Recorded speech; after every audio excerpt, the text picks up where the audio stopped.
We hand over to our next presenter, Vibhu Jain. She is consultant for the World Bank on city planning issues. She is resident in Tokyo.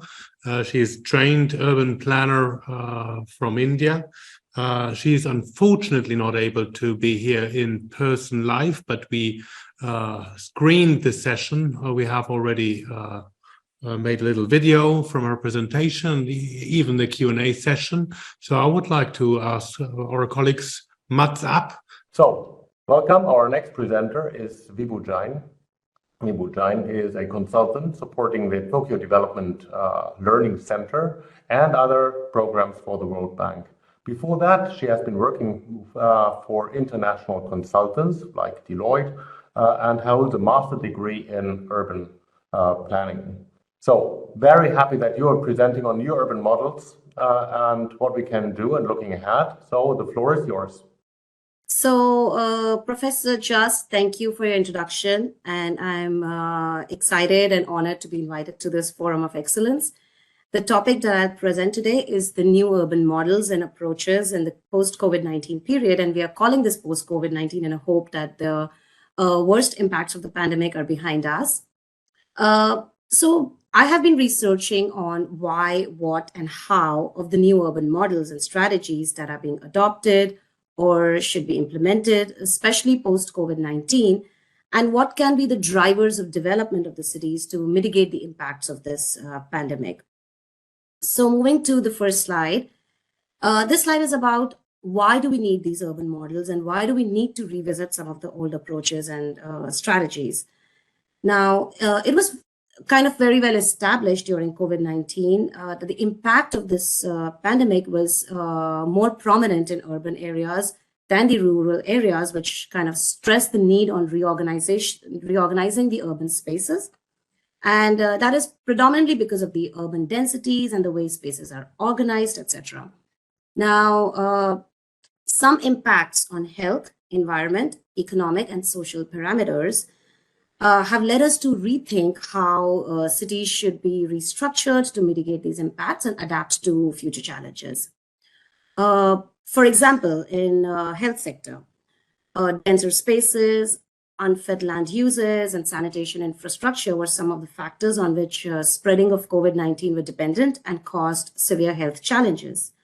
Similarly, because of the living conditions and gentrification in some cases, vulnerable and poor population was more impacted than the others, leading to a more severe social impact. In economic sector, for example, there were huge losses of wealth and resources, which could be attributed towards inaccessibility to workspaces or denser work environments, or lack of use of technology in some cases, such as Japan, where work from home was not even an efficient practice. Now, at the same time, environmental factors need to continue to be a focus, and we saw that the lack of open and green spaces added to the severity of the pandemic. So the models that I want to discuss today may not have necessarily originated during or after COVID pandemic, but their relevance is strengthened in this phase. And these four are the drivers, or so to say, the reasons or the structural themes based on which these models have been adopted or they have been designed. So moving on to the next slide on the elements of the new models. What we have noticed in the COVID-19 pandemic, which it has taught all of us, is that health hazards, which are both man-made and natural, can't be underestimated. So as part of the fraternity of urban planning, we are revisiting our urban structures and models to ensure resilience and sustainability. Now, based on some of the models that I have been studying closely and experiencing some of the implementation patterns, few elements seem to be sort of dominating the theme all over the world, including Japan. Now, under the overarching theme of these two elements, which is resilience and sustainability, some key elements at the core of the urban approaches, which seem to be the focus, are nature, urban density, circularity, and technology and innovations. So for nature, we noticed that biodiversity and healthy natural ecosystems, including protected areas in and around the cities, provide ecosystem benefits and services that support human health and climate change adaptation. access to nature offers many other direct health benefits as well. So it's very important that there has to be focus on this element of the core element of the urban model. Urban density is another important aspect, and the way it is defined, it is sort of an interplay of intensity of people, jobs, housing units, and total floor area of buildings, etc., with human occupation and activities to across a defined unit of area, right? So this is an important element that supports the livability and sustainability of the city. Two other important elements are, one is circularity, where which is pivoted on the fact that we need to, going forward, move from linear to a circular economy, because it's impossible now to continue to kind of extract from the nature and deplete the resources. We do not have the luxury of doing that, where we can continue to deplete the resources without putting them back in the system. So moving to the circular economy across the urban space through multiple city functions and departments, and in collaboration with different stakeholders, including residents, businesses, and the research community, is a way forward to promote sustainability. For technology and innovation, now information gained from the data, which can be used to manage assets, resources, and services efficiently, and in return, the data can be used to improve or simplify operations across the city. And technology helps in making the urban areas more modern, and bringing in different kind of electronic methods and sensors which can support these innovations to collect those specific kind of data, right? And that in overall brings efficiency and improving the operations of the city. And some of the examples are like how many cities are now focusing on startups, for example, FUKUOKA city of Japan, which we're going to talk about in this presentation. So now, using these elements, or rather emphasizing on these elements, I'll be presenting some case examples from Japan, and we'll also highlight some other global examples on the way. Emotional well-being of its citizens. And this is exactly what Kobe is doing. Now, there are various ways of achieving this. For instance, by introducing ways that could promote walkability or provide, say, social and medical welfare system, and so on, right? Now, in Kobe city of Japan, the focus is on promoting health of its residents through nature-based solutions. So for many years now, they have been promoting this concept of Satoyama, where Sato means a village and Yama means mountain. And under this concept, people are encouraged to move from the city centers to the rural urban areas and raise their families closer to nature. Now, Kobe is promoting this urban style Satoyama migration to resolve the demographic issue of denser core areas, and also to provide new lifestyle to Kobe city dwellers. Now, this is not a new concept, but emphasis on its relevance has resurfaced during COVID-19, especially because urban densities were becoming a main reason for spread of the pandemic. Now, these houses are not like weekend houses, but residents need to show commitment to their partial, say, rural lifestyle before they are allowed to move on to the Satoyama areas. And once they are part of that community, they have to participate in community activities, while they could choose to work in urban areas or in the urban centers, so to say. But at the same time, Satoyama authorities also support them with startup businesses and other entrepreneurial ventures. So the city put in place a series of support programs to promote easier access and resettlement in Satoyama for its urban residents. And in fact, vacant houses and farmland data bank system provides information to match these vacant houses with those in need, which is supported with financial assistance. So the concept is, this concept of Kobe is working very well on the principles of holistic well-being, partnership, addressing demographic issues, and promoting local economic development. In fact, very recently, Tokyo is also learning from Kobe and is working on the same lines to decongest its city center and providing incentives to its citizens to move to its suburbs. Another model that I'm studying in Japan is for Toyama, which is a model of compact city. Now, unlike the previous case where measures were adopted to reduce the density in the city center, this model is an opposite, where the focus is on densifying the core areas. Now, the reasons for this is completely different, because here the problem is not of growing population, because the city of Toyama is facing a reverse problem of declining and aging population. So they want to densify the core areas, especially around the main transport nodes, so that to bring in the economic efficiency in the infrastructure investments.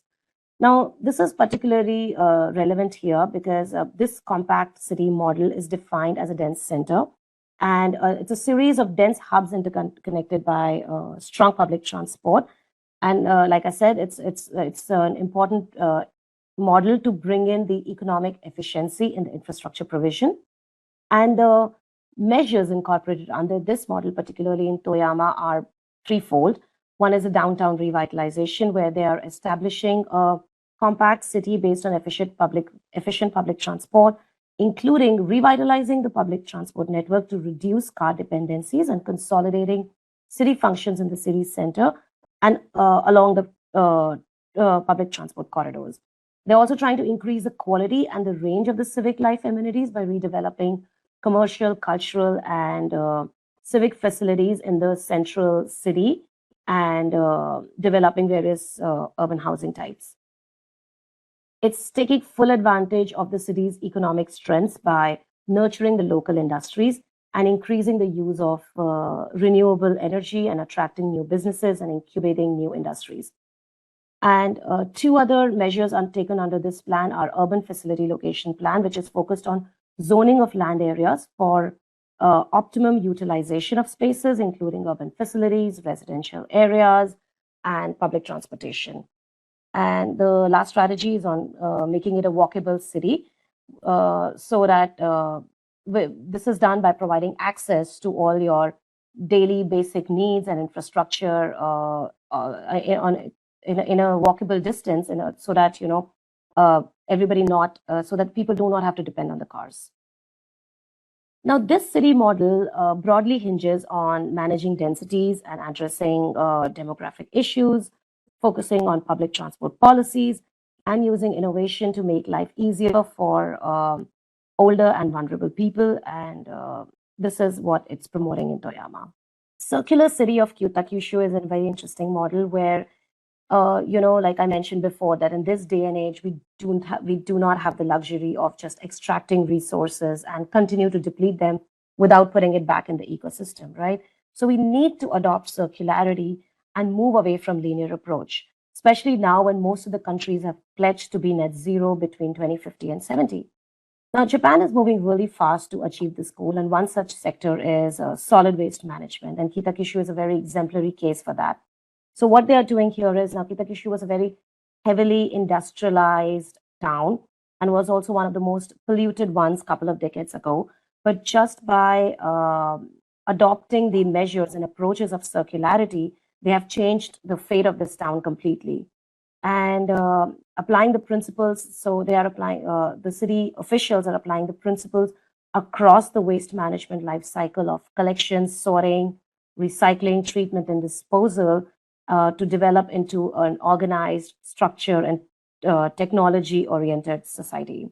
So how they are doing it is, one, they are focusing on low-carbon society for its residents, and for doing so, they are promoting the 3R+ initiative, which is reuse, reduce, and replay. And so one of the things that is important in this is that this is supported with subsidies that are granted to local companies and research institutes for their development of technologies for the reuse and recycling of plastics. And like you can see in this example here, that a car is being assembled and up to 99% of its parts are recovered and recycled, and it is ready for final crushing, and this is turned into a compact cube, which can be seen as a red sedan turned into a compact cube in just 45 minutes. So this is what this city is trying to achieve when it says that it's focusing on reduce, reuse, and recycle. Now, very interestingly, the city is also not just focusing on developing these models and promoting it only for their own benefit, but they are also interested in promoting through the international city-to-city partnerships, where they want to educate the other urban areas in how they can also adopt and customize to their needs. So they have a KITAKYUSHU Asian Center for Low Carbon City established in 2010 with support projects for SMEs for development in Asia. And they develop something called customized packages called as KITAKYUSHU model, which incorporates advisory and support in technologies and urban planning and governance. So while this model aims at low carbon and recycling oriented society, it is pivoted on partnerships, especially involvement of local communities, and it leverages technology for promoting circularity.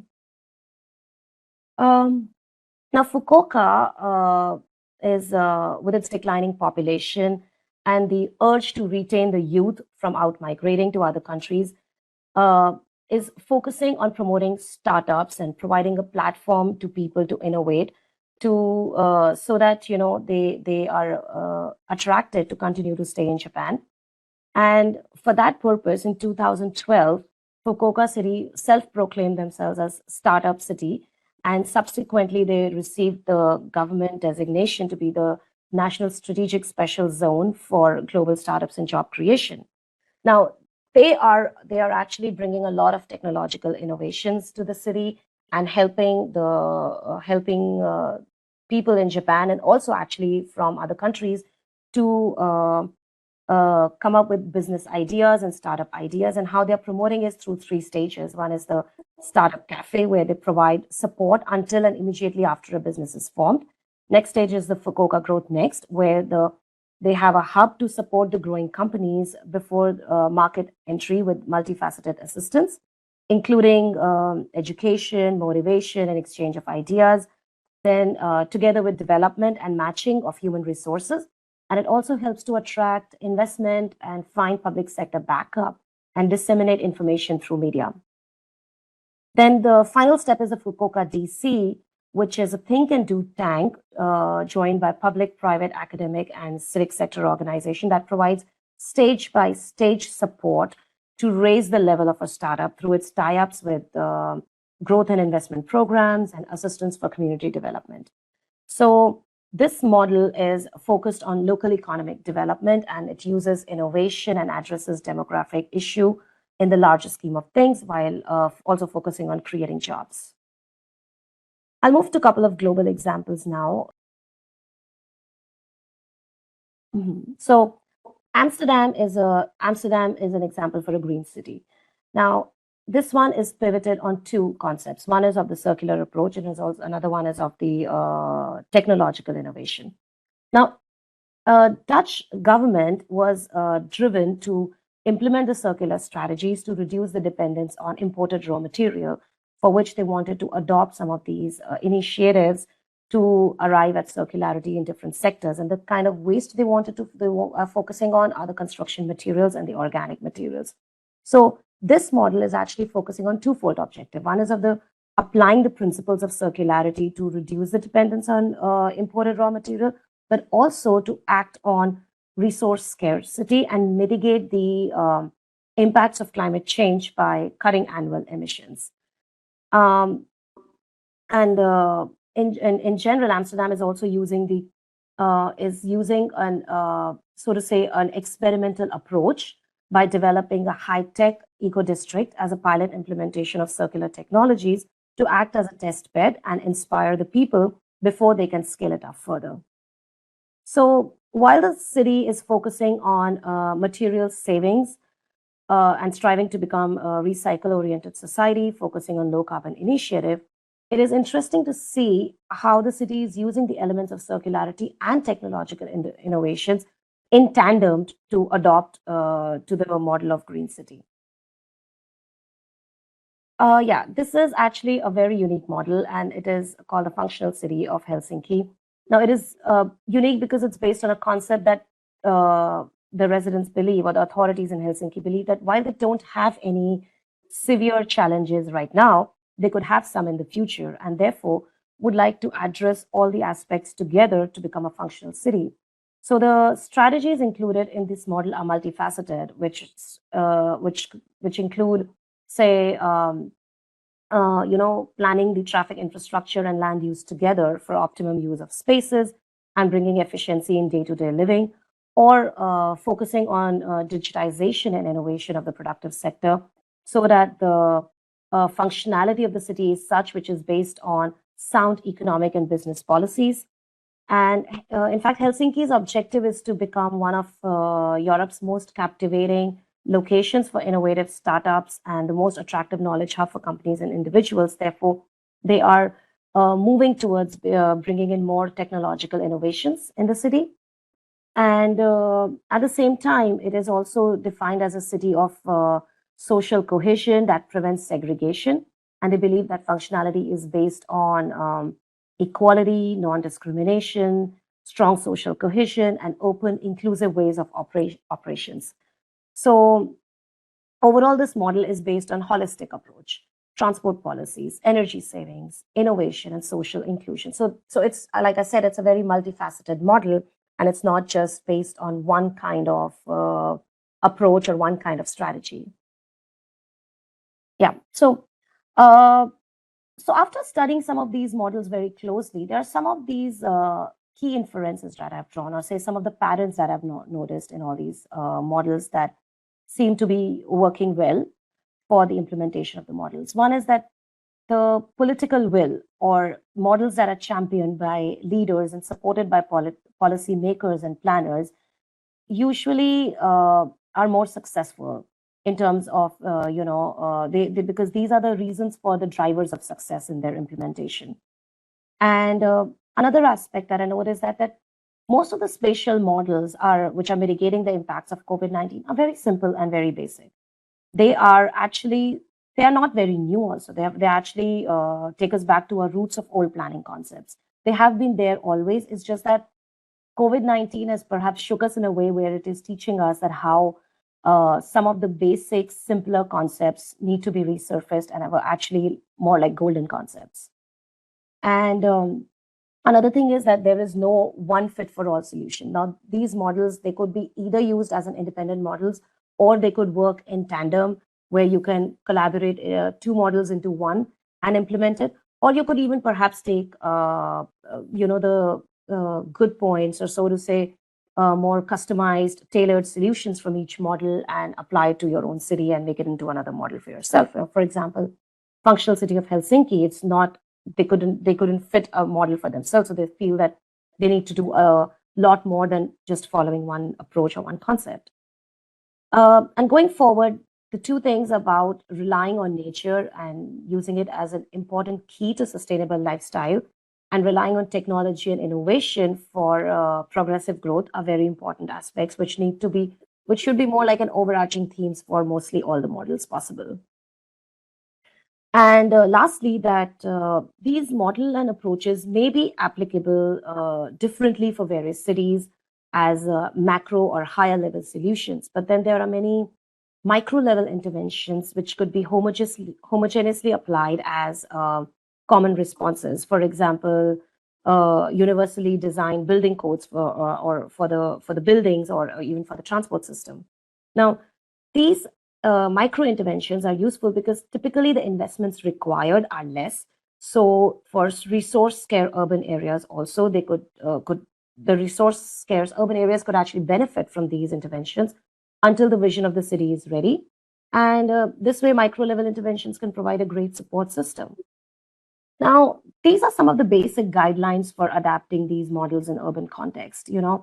Now, basically, let me give you some pointers on how urban practitioners and authorities, or even private sector, working on adopting these models based on these learnings, can actually imply or apply these models to the cities or even to smaller urban areas. One, I think the starting point is to have a vision. So it is important to target your topmost current and future problems, whether it's climate change, or it's declining or growing population and subsequent stress on the infrastructure, or is it the health of the people or education levels and so on. So once this vision is defined, then it is important to map the present and future demographic parameters, including the population, densities, gender ratios, etc. And in fact, this is actually an easier part of defining or mapping the demographics, because this is a more predictable statistics, so to say, in our planning fraternity. So once the vision board is ready, it's important to try to seek knowledge from other urban areas and research and understand what are the best practices that are prevalent that could be adopted and implemented in your situation. So think of customized solutions for that. And however, but all of this needs to be weighed against the resources available. So it's important to prepare a checklist of resources that you have, which could include funding options, human resources, key players that are needed to do this, or the capacity of the stakeholders, and so on. So this is then followed by the focus on institutional jurisdictions, such as national or subnational authorities. Now, not all the plans can be formulated at the city or the regional level, but they might need endorsement or top-down approach. So we may need policies at the national level, which is also sort of imperative, right? And lastly, it is important to plan before implementing, and the planning phase should be phased. It could be small, medium, it could be termed as small, medium, and long-term plans.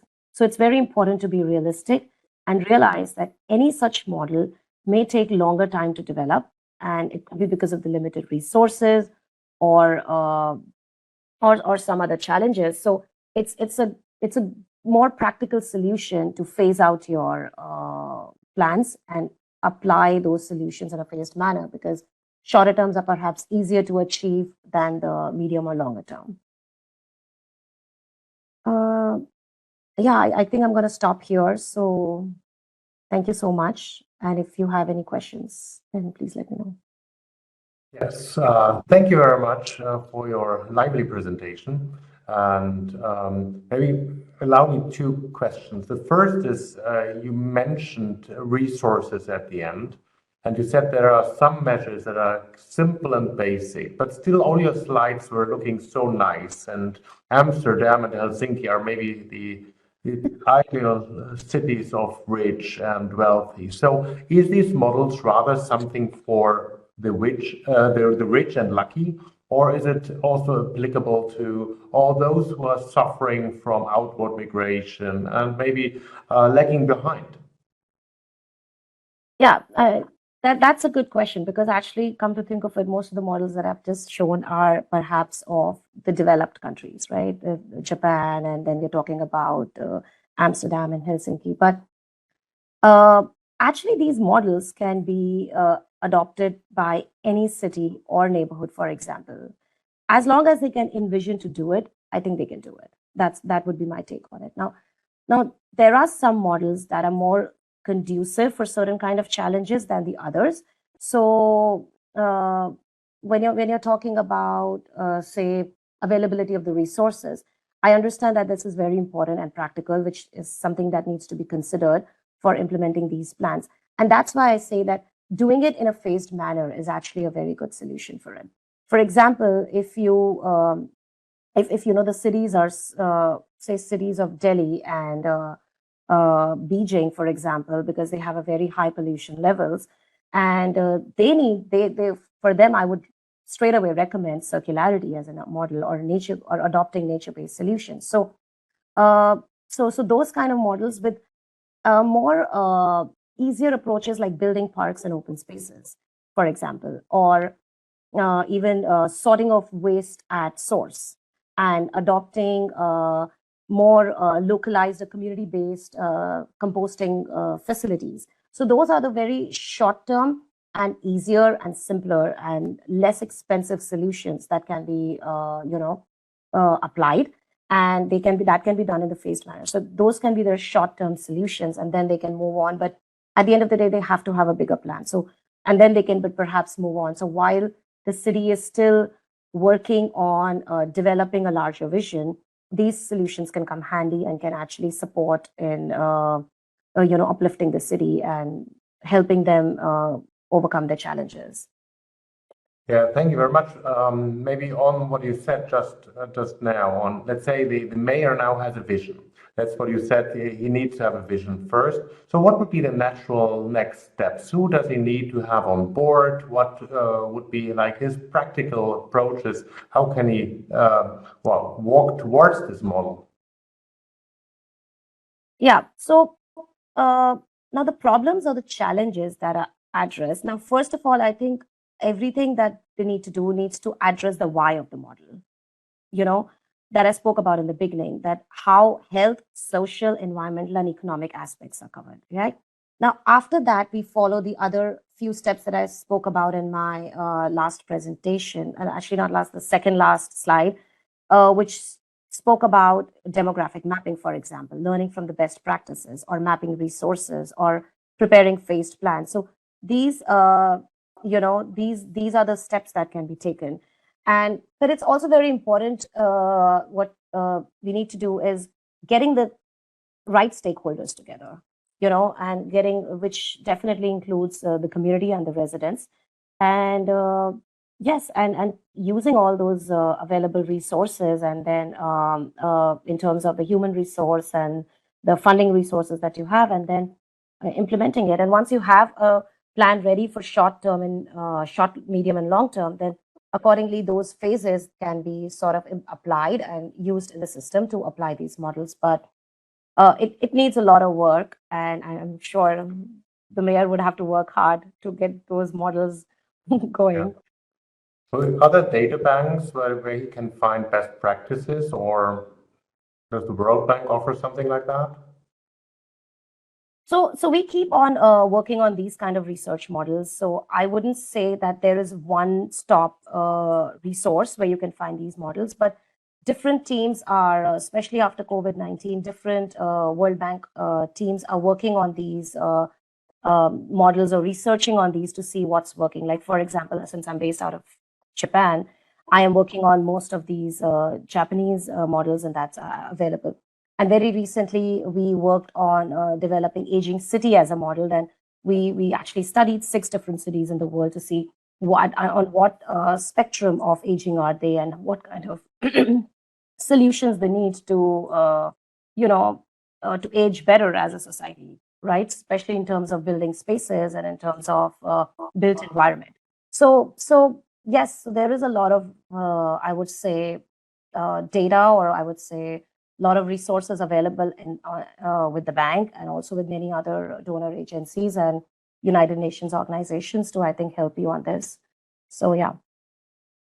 So thank you very much. Thank you for your presentation, your insights, your knowledge, and I wish you all the best. Have a nice evening in Tokyo. Thank you very much, and I now close the session. Thank you so much. Thank you for having me.